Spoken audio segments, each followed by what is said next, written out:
मुंबईच्या पूर्व आणि पश्चिम उपनगरांमध्ये पावसानं रात्रभर दमदार हजेरी लावली आहे। मुलुंड, भांडूप, पवई, घाटकोपर, कुर्ला या भागात जोरदार हजेरी पावसानं लावली आहे। ठाणे जिल्ह्यातही कल्याण, डोंबिवली, बदलापूर भागात काल संध्याकाळपासूनच पावसाच्या सरी सुरू झाल्यात। त्याचा जोर रात्री आणखीन वाढला। पहाटेच्या सुमारास कल्याण, भिवंडी परिसराला धुमाधार पावसानं झोडपून काढलाय।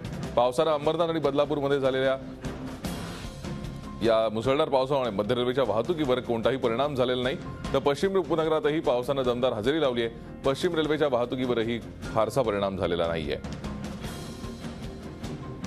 आपण अधिक माहिती घेऊयात। आमचे प्रतिनिधी चंद्रशेखर भुयार सध्या आपल्या संपर्कात आहेत। चंद्रशेखर, काल रात्रीपासून धुवाधार पाऊस पडतोय उपनगरांमध्ये, काय सध्या परिस्थिती आहे? मध्य रेल्वेच्या वेळापत्रकावर याचा काही परिणाम झालाय का? भूषण, गेल्या 15 ते 20 दिवसाच्या विश्रांतीनंतर पावसाने दमदार हजेरी लावलेली आहे। रात्रीपासूनच अंबरनाथ, बदलापूर असो, कल्याण, उल्हासनगर, डोंबिवली या भागामध्ये संततधार पाऊस सुरू आहे आणि त्याचा परिणाम काय आहे कुठेतरी आता जाणवायला लागला आहे। मध्य रेल्वेच्या वाहतुकीवर त्याचा परिणाम जाणवतोय।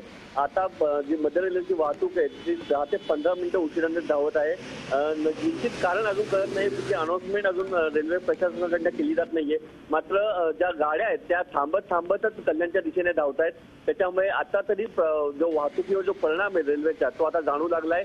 अजूनही रस्ते वाहतुकीवर त्याचा परिणाम जाणवत नाही कुठेही शहरामध्ये। कल्याण, डोंबिवली असो, उल्हासनगर असो, बदलापूर असो, पण रस्त्यावर कुठल्याही रस्ते वाहतुकीवर त्याचा परिणाम नाहीये। कुठेही पाणी साचल्याच्या अजूनही काही बातम्या येत नाहीयेत। मात्र मध्य रेल्वेची वाहतूक आता काही काळापासून थोडीशी मंदावलेली आहे, हे निश्चित। धन्यवाद चंद्रशेखर या सविस्तर माहितीसाठी। आपण पाहतोय काल रात्रीपासून दमदार कोसळणाऱ्या पावसामुळे आता मध्य रेल्वेच्या सेवेवर काहीसा परिणाम झाल्याचं दिसायला लागलंय। 15 ते 20 मिनिटं मध्य रेल्वेची वाहतूक उशिरानं धावतीये। बदलापूर, कर्जतकडून मुंबईकडे येणाऱ्या गाड्या 15 ते 20 मिनिटं उशिरानं धावतायत।